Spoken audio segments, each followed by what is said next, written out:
একদিকে দিল্লিতে বসে শেখ হাসিনা বাংলাদেশে ফেরার ঘোষণা দিচ্ছেন, ডিসেম্বরে ফিরবেন।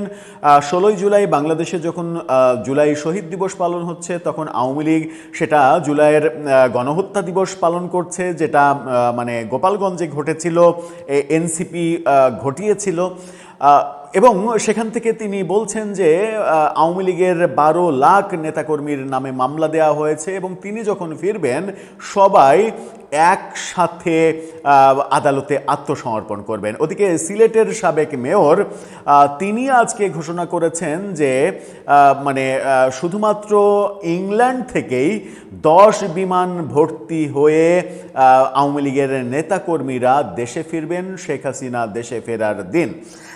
এরকম বক্তব্যে যখন তোলপাড় রাজনীতিকে গরম করার চেষ্টা আমরা দেখছি আওয়ামী লীগের নেতাদের, বিশেষ করে ঠিক সেই সময় বর্তমান যিনি মহামান্য রাষ্ট্রপতি, যিনি আওয়ামী লীগের নির্বাচিত রাষ্ট্রপতি, এতদিন পর্যন্ত দায়িত্ব পালন করছেন এবং এখন তিনি আওয়ামী লীগকে ফ্যাসিস্ট বলছেন, দুঃশাসন বলছেন, অপশাসন বলছেন, জুলাই আন্দোলনকে বীরের মর্যাদা দিচ্ছেন, অনেক কথাই বলছেন। অবশ্য রাষ্ট্রপতি থাকলে এগুলো বলতে হয়, বলতে বাধ্য। না বলতে চাইলে তিনি তার দায়িত্ব ছেড়ে দেবেন, এটাই স্বাভাবিক। আর সেই মহামান্য রাষ্ট্রপতির এলাকা পাবনায় ভয়ঙ্কর একটা ঘটনার খবর দিচ্ছে গণমাধ্যম। ঘটনাটা একজন আওয়ামী লীগ কর্মীকে কেন্দ্র করে, যার মৃত্যু হয়েছে নির্মম নিষ্ঠুরতার সর্বোচ্চ পর্যায়ে। তাকে গলা কেটে মেরে ফেলা হয়েছে, এরকম খবর গণমাধ্যম দিচ্ছে। যখন আওয়ামী লীগ দিল্লি থেকে কিংবা বিদেশে থেকে, দিল্লি, লন্ডন, বিভিন্ন জায়গা থেকে নেতারা হুঙ্কার দিচ্ছেন, তখন দেশে কর্মীদের কিংবা দেশে তো ছোট নেতারা আছেন, সেই ছোট নেতাদের এমন ভয়ঙ্কর পরিণতি হচ্ছে। ব্যাপারটা কোন দিকে যাচ্ছে? চলুন একটু পাবনায় যাই, মহামান্য রাষ্ট্রপতির এলাকায়। সেখানে কি ঘটলো বুঝে ওঠার চেষ্টা করি এই ভিডিওতে। থাকবেন পলিটিক্স টিভির নিয়মিত আয়োজনে।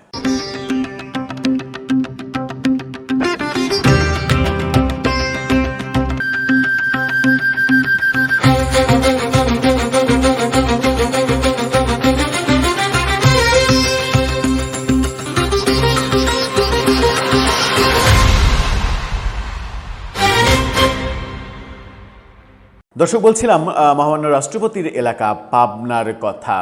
যদিও আওয়ামী লীগের নেতাকর্মীদের এখন প্রচণ্ড রাগ রাষ্ট্রপতির ওপরে, কারণ রাষ্ট্রপতি আওয়ামী লীগকে ফ্যাসিস্ট বলছেন, নানা রকমের কথা বলছে, এবং রাষ্ট্রপতিকে তো সাধারণত সরকারের লিখে দেওয়া বক্তব্যই দিতে হয়, এর বাইরে রাষ্ট্রপতির আসলে করার কিছু নেই। এটা আওয়ামী লীগের নেতাকর্মীরা বুঝেও না বুঝার এক ধরনের ভান করছেন, কারণ তাদের সময় হলেও এই ব্যাপারটাই হতো। সে যাই হোক, তার এলাকা পাবনা, সেই পাবনায় ভয়ঙ্কর একটা খবর দিচ্ছে গণমাধ্যম। চ্যানেল 24-এর এই শিরোনামটা দেখে নিন। সেখানে বলা হচ্ছে, পাবনায় কার্যক্রম নিষিদ্ধ আওয়ামী লীগ নেতার গলা কাটা মরদেহ উদ্ধার। ব্যাপারটা খুবই রোমহর্ষক এবং ভয়ঙ্কর। এখানে বলা হচ্ছে, পাবনার সাথিয়া উপজেলার আতাইকুলায় আব্দুস শুকুর, 40 বছর বয়স, যার নামে কার্যক্রম নিষিদ্ধ আওয়ামী লীগের এক স্থানীয় নেতাকে গলা কেটে মারা হয়েছে। গতকালকে বিকেল 4টার দিকে আতাইকুলা থানার ভুলবাড়িয়া ইউনিয়নের রতনপুর উত্তরপাড় একটি বাগান থেকে মরদেহ উদ্ধার করেছে অবশেষে পুলিশ। নিহত শুকুর রতনপুর গ্রামের মৃত রোকন প্রামাণিকের ছেলে। তিনি 9 নম্বর ওয়ার্ড আওয়ামী লীগের সহসভাপতি ছিলেন, মানে ওয়ার্ডের বড় নেতা, প্রথম 2 নেতার একজন। পরিবার এবং স্থানীয় সূত্রে জানা যাচ্ছে, গত শুক্রবার 17 জুলাই রাত 9টার দিকে বাড়ি থেকে বের হন শুকুর। পরে রাত 12টা পর্যন্ত বাড়িতে না ফেরায় পরিবারের সন্দেহ হয়। স্থানীয় লোকজন এবং আত্মীয় স্বজনদের বাড়িতে ফোন দিয়ে কোনো খোঁজখবর পাওয়া যায়নি। শনিবার বিকেল 4:30টার দিকে রতনপুর এলাকার উজিরের বাগানের জঙ্গলের মধ্যে গলাকাটা মরদেহ পড়ে থাকতে দেখে স্থানীয়রা। দেখে তারা পুলিশকে খবর দেয়। ভুলবাড়িয়া ইউনিয়ন আওয়ামী লীগের সভাপতি আবু ইউনুসের ছেলে রুমি হোসেন বিষয়টি নিশ্চিত করেছেন। বলেছেন, তিনি ভুলবাড়িয়া ইউনিয়নের 9 নম্বর ওয়ার্ড আওয়ামী লীগের সহসভাপতি ছিলেন। আতাইকুলা থানার ভারপ্রাপ্ত কর্মকর্তা ওসি মজিবুর রহমান তিনি বলছেন, খবর পেয়ে পুলিশ ঘটনাস্থলে পৌঁছে তার গলাকাটা মরদেহ উদ্ধার করে। ময়নাতদন্তের জন্য পাবনা জেনারেল হাসপাতালে মর্গে পাঠানো হয়েছে।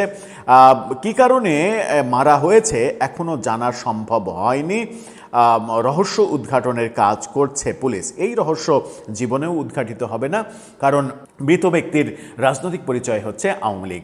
মানে আওয়ামী লীগ যেহেতু এখন খুব বাজে অবস্থার মধ্যে রয়েছে, রয়েছে, রাজনৈতিকভাবে নির্যাতনের মধ্যে রয়েছে, উপেক্ষিত এবং রাজনৈতিক পতন হয়েছে। সবথেকে বড় কথা, বাংলাদেশে রাজনৈতিক পতন যাদের হয় তাদের অবস্থা এরকম নাজেহাল হয়, এটা ইতিহাস থেকেই আমাদের জানা। সুতরাং এখানে আশ্চর্য হওয়ার কিছু নেই। কিন্তু যে প্রসঙ্গটা বলতে চাইলাম মূলত সেটা হচ্ছে যে দিল্লি, লন্ডন, বিভিন্ন জায়গায় থেকে আওয়ামী লীগের শীর্ষ নেতারা দেশে ফেরার হুঙ্কার, একযোগে 12 লাখ মানুষের আদালতে আত্মসমর্পণ করার হুঙ্কার যখন দিচ্ছেন, তখন দেশে নেতাদের কিংবা কর্মীদের যদি এরকম অবস্থা হয় তাহলে তারা দেশে ফিরবেন কিভাবে, কিংবা এই পরিস্থিতি মানে আমাদের আসলে হিসাব মিলে না।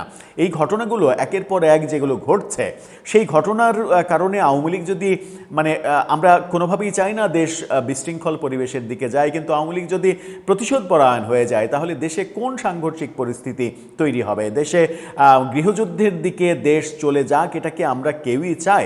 আমার মনে হয় যে কেউই চায় না। দেশের শত্রু যারা দেশে বাস করছে, দেশের শত্রু, দেশের স্বাধীনতা চায়নি, দেশের স্বাধীনতার বিপক্ষে ছিল, তারাও আসলে চায় না। কারণ এই দেশটাতে তাকে বাস করতে হচ্ছে।